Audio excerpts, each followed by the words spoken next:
Mic check. Hello guys, my name is Sunny and I'm going to help you tackle the IELTS.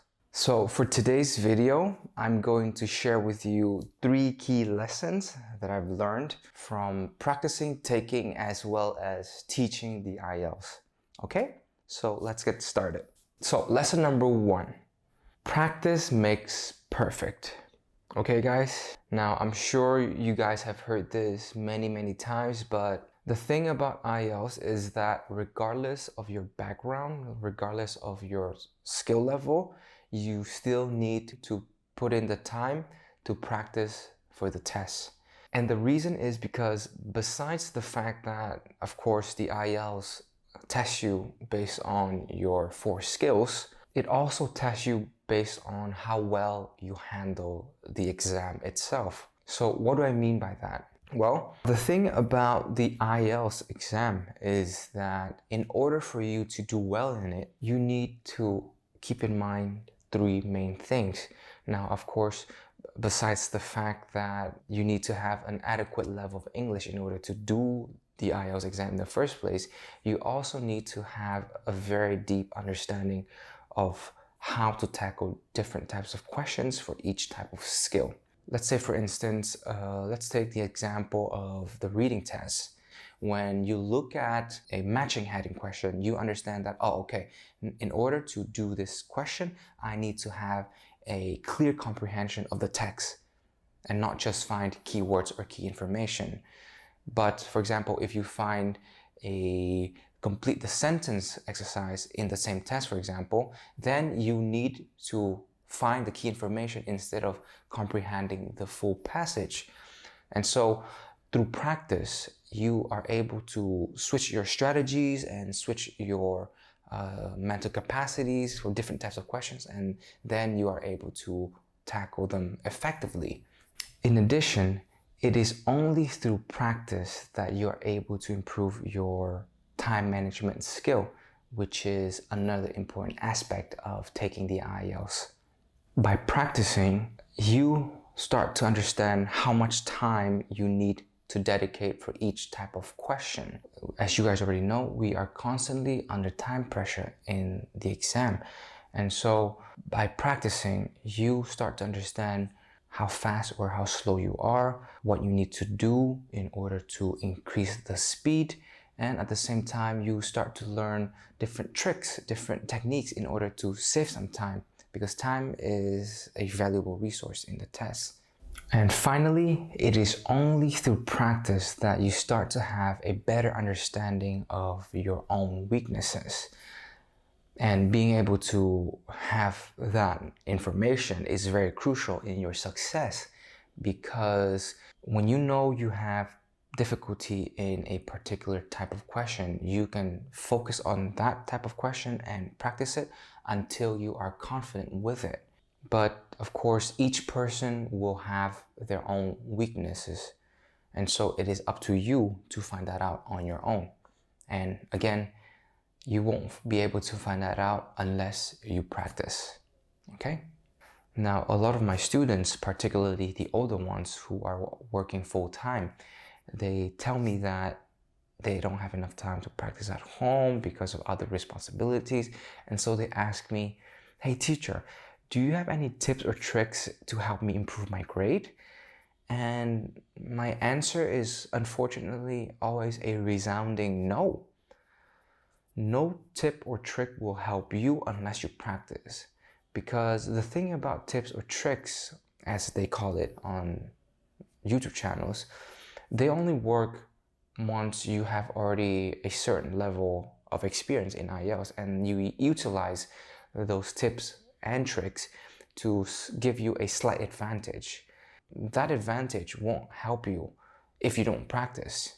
And so I always tell them that there is no shortcut. There is no fast way to improve your grades. Your only choice is to practice.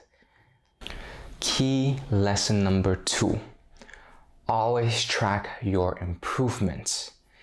Now, keeping track of your improvements is also very important for your success in IELTS, because by having an overview of how much progress you have made and whether you are going in the right direction in terms of your target grade, you can then customize your plan, or you can change your course accordingly to tackle the IELTS more effectively.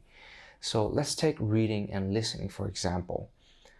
Now, there are a lot of different websites online where you can take the IELTS test for free and have it graded for you. When you get those grades, remember to collect those numbers and perhaps put them into an Excel sheet where you can see what was your average grade for that particular skill on that particular day. After a period of time, you will see whether your grades are improving or are they worsening, or is it actually stalling. With that information, you can see whether you need to change your game plan or whether you need to focus on a particular problem that is giving you a lot of difficulty. I will make a separate video on how to keep track of your improvements because that can be a relatively lengthy topic, so I won't go into detail for today, but make sure to hit the subscribe button so that you get notified when my video comes out, okay? Key lesson number 3. IELTS skills are for life, okay guys? Now, the majority of the people who take the IELTS exam do so that they can have a piece of paper that says, hey, I can speak English effectively, so that they can hand it in to their school, to their university, or to their future employers. Now, if you just take the test for that purpose, then I believe you might be missing the whole objective of learning a new language. What the IELTS exam can teach you is much, much greater than what you can perceive. So let's take, for instance, the reading exercise or the reading test. Now, of course, when we take the test, all we want to do is answer the questions effectively and correctly so we can get the highest grades. But if we pay close attention to the information in the passages themselves, you will find that most of the time they can offer you a variety of topics with a depth of knowledge that you would otherwise find in any other materials in your daily life. Because the reading passages in the exam, they are highly academic. So of course, sometimes, yes, they are very difficult to understand, but if you are able to understand them, then you will see that they are a treasure trove of information and new knowledge. For example, in my case, a while ago, I read this passage about stress and the hormones associated with stress. And after reading that passage, I learned that stress is not always a bad thing. And to me, that was very, very interesting.